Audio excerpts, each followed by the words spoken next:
And some of the team members, you and Coach Stray, right? Was he your trainer prior or no? Yeah. I won the Daily News Golden Gloves in New York with him. I've won a few national titles. I've known him since I was about 15. He started really working with me when I was around 17. So we've known each other well over 10 years. He's been in my corner every step of the way. Even when I had my little ones, he'd be there for me. So we built rapport over time, and now he's like family, but he's my head trainer in boxing. So what was it that brought you away from boxing? Was it having the kids and all of that stuff, or? Yeah, my oldest, Malia, she's gonna be 13, November 13th, and she was born with a left congenital diaphragmatic hernia, and doctors gave her a 12% survival chance. So she was in the hospital for a while, but you know, like her mama, she a fighter, so I had to walk away to be able to focus on her and help her with her fight. And so when she started getting better and she was out the hospital and she was able to eat and breathe on her own, I came back to boxing, and then between the military and having my second child, I had to take some time off. So it's been about 18 to 20 years of me boxing on and off. I'm in my early 30s now, and I turned 34 this month in October. So it crossed my mind a lot. Like every time I walked away, I wasn't sure. But then I had 2 major injuries, and that was like a turning point for me where I really thought I wasn't coming back, and I was devastated. This is my life. This is what I love to do. I've made career choices because of boxing. It's a lifestyle for me. It's not just a hobby.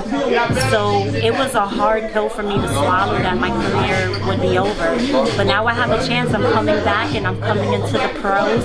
So it's starting a new chapter in boxing, so it's something exciting. And then I also started doing MMA. I tried it in 2015, and I fell in love with the sport.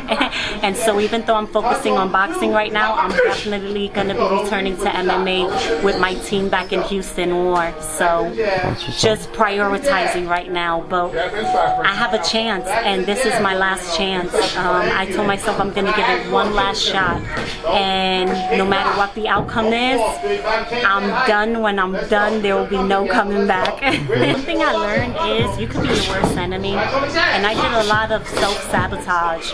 And I don't think I had low self-esteem in boxing, but there's a lot of pressure that comes with being in such a brutal sport, and being a female in the sport, and being a mom, and then being a military member. And at the time I was a wife, so women wear so many hats, not to take anything away from men. So being in a male-dominated sport where they don't really face the things I face, it was kind of tough because I don't have a lot of women to talk to and relate to.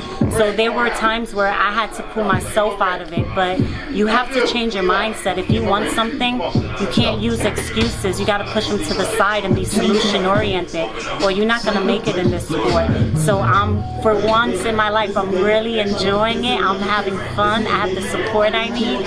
I have no reason to lose, so I'm not. What made you, give it this last shot, give it this last run?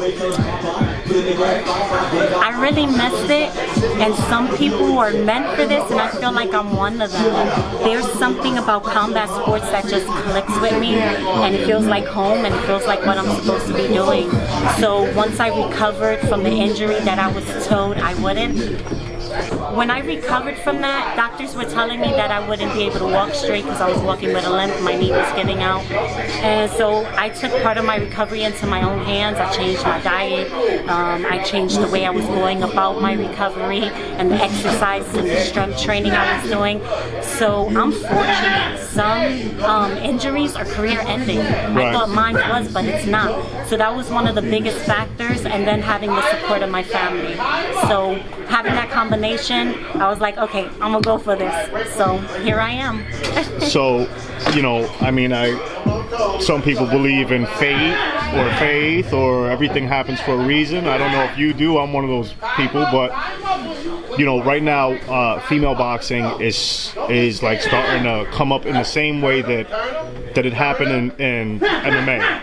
You know what I mean? Like it's not there quite yet, but you have females headlining cards. You have what you could consider to be super fights between Taylor and Serrano, and Michaela's coming up, and we spoke about somebody else that just got signed yesterday. So What are your thoughts on that? You feel like you're in the right place at the right time? Yeah, I definitely am. I was hard-headed. I probably should have turned pro earlier, but that's part of life, you know? You got to own your decisions. Right. So, yeah, there's a few girls who are now getting the light that they deserve. We're now getting televised time. You have also people like Clarissa Shields. Correct.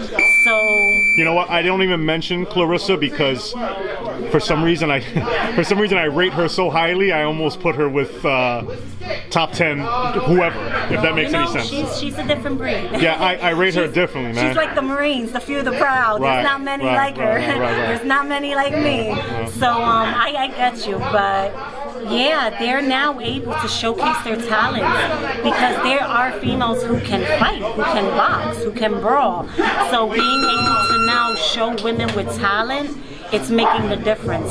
So you have all the top amateurs who are now pro, and they're fighting for titles, and they're taking titles from girls who have been boxing as long as they have, but it's just that they hadn't made that transition. So, hey, it's Melissa Odessa here at Gym X in Brooklyn, getting some work in. Pro debut next Saturday, October 17th in Florida at the Pope Theater. If I'm able to stream it, I'll definitely let y'all know. Melissa, so we